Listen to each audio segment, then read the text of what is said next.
Media మన చేతుల్లో ఉంటే ఎలా ఉంటుంది? వేరే వాళ్ళ చేతుల్లో ఉంటే ఎట్లా ఉంటుందనడానికి ఒక చిన్న ఉదాహరణ, ఒక వార్త చదివి వినిపిస్తా. రోగి కోసం మందులు కొంటున్న సమయంలో, ఆ రోగి సహాయకుడి దగ్గర నుంచి వేలల్లో ధనాన్ని దోచేశాడన్న కారణంగా వ్యక్తిని జమ్మూ కాశ్మీర్‌లో పోలీసులు దేహశుద్ధి చేశారు.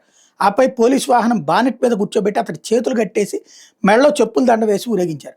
ఈ ఘటనకు సంబంధించిన వీడియోలు సోషల్ మీడియాలో వైరల్ అయితే తీవ్ర వివాదానికి దారితీసింది. ప్రజల సమక్షంలో పోలీసులు వ్యక్తిని అవమానించి చట్టబద్ధంగానే అంటూ తీవ్ర వ్యతిరేకత వ్యక్తమవుతుంది. ఈ అమానవీయ ఘటన మీద శాఖాపరమైన దర్యాప్తుకు ఆదేశించినట్టు జమ్మూ పోలీస్ సీనియర్ సూపరింటెండెంట్ వెల్లడించారు.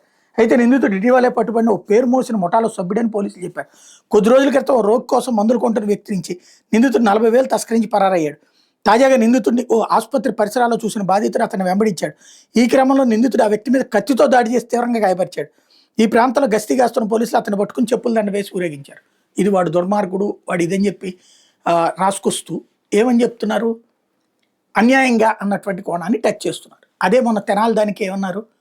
వాళ్ళు ఎంత దుర్మార్గులో పెద్ద చరిత్ర చిట్టా ఇప్పేసేసి వాళ్ళని కొట్టడంలో తప్పు లేదని చెప్పుకొచ్చారు. ఇక్కడ కొట్టడం తప్పన్న కోణంలో చెప్పుకొస్తారు. ఇదే తేడా. అంటే మనది అక్కడ మన రాష్ట్రం కాదు కాబట్టి అక్కడ అవమానించారట. ఏది తప్పు చేసినటువంటి వాడు. ఇక్కడ మన రాష్ట్రం అయితే మనకు అధికార పార్టీ మనకి ఇష్టం కాబట్టి ఇక్కడ జరిగిన దాంట్లో పోలీసులు బాధ్యతాయుతమైన పాత్ర పోషించారు. అట్లుంటాయి వార్తలు.